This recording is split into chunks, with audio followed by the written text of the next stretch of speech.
When something feels off, Backgrounder helps you check it fast, clearly, and without having to guess what's real.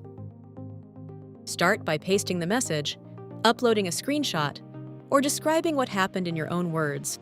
You can ask Carmen about suspicious links, social messages, contact information, domains, wallets, or any situation that feels urgent or confusing. The more useful context you share, the better we can spot patterns and assess whether something looks like a scam. A phone number by itself usually isn't enough.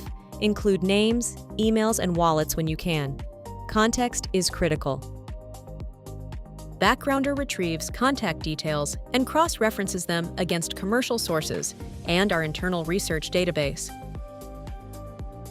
We review for urgency, financial pressure, manipulation, identity signals, and historical patterns tied to known scam behavior. Then we give you recommendations, what we found, a confidence level, and specific warning signs to keep watching for next.